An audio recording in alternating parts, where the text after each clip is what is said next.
Well, scenes are relatively calm, Stephen, as compared to what we saw earlier on, and the authorities just working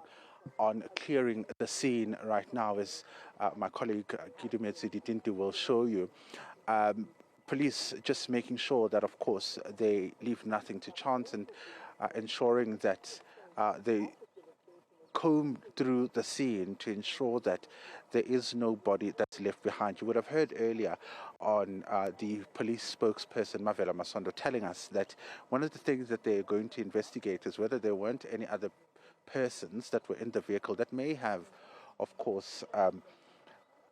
fallen out of the vehicle or during the accident itself. So it forms part of those investigations, and which is what we're seeing and have been seeing over the past hour or so. We've also been able to see sniffer dogs who were part of, the police service who was combing through the scene. But at this particular moment, the parents of those children have left the scene, so it's much quieter, Stephen, as just the last contingent of the police also just try to ensure that they clear the scene. But you would have seen earlier on these devastating scenes that played themselves out at this particular location, parents going in and breaking into the scene to identify their children. But for those who are not able to get to the scene, some of them are going to the hospital with the hope that maybe their children survived this fatal crash. But for those who are able to see for themselves firsthand, it is confirmation, and we're told some of them would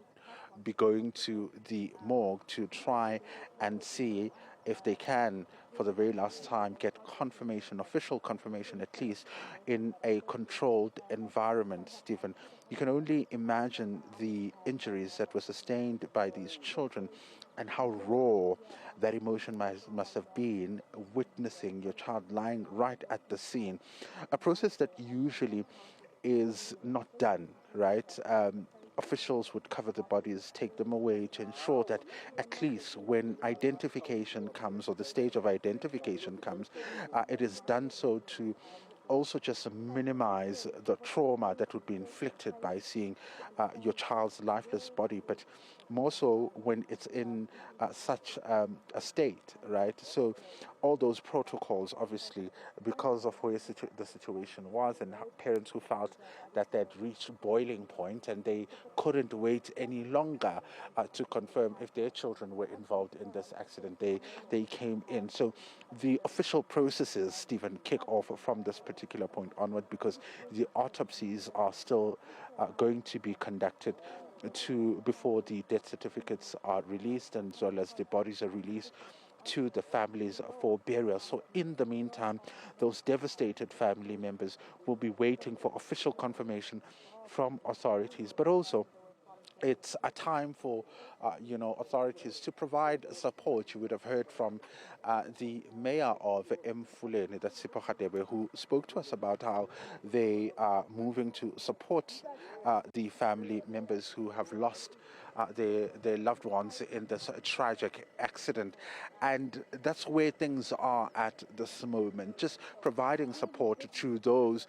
who who are affected largely by this accident, but also, those who still don't know, because we saw earlier on some of the parents who weren't really sure, Stephen, about whether or not their children were involved, and you could almost see how crippled by emotions they were. They were crippled, and not knowing, what they would hear, but also anticipating or almost preparing themselves for the worst, given the number of pupils that lost their lives in this accident. Officially now we're being told that 12 children lost their lives on scene, and one later passing away in hospital, bringing the death toll to 13. So people like the eyewitnesses detailing that the driver of the taxi was overtaking, and in fact the eyewitness that we spoke to was a taxi driver himself, who said this driver literally drove past me as he tried to overtake. There were a couple of vehicles ahead of that particular driver, but it was too late for him to even save the situation, to even mitigate. He uses the word, it seemed he didn't care, you know, at that particular point about the truck that was coming, and obviously one would anticipate that there would be danger, but obviously the investigations are the ones that are going to conclusively say who was in the wrong, because of course at this particular point it's just preliminary investigation or information that will form part of a broader investigation to get to the bottom of what could have really happened. But in the midst of all these investigations and all these technicalities are families and parents who have lost their children, who were starting the year on a high, some of them excited about starting new grades in primary school and high school, but now having to lose their lives so early in the year, Stephen. Mnisi, thank you very much indeed for that update and your continuing coverage of all of this. Let's bring you some other reaction to this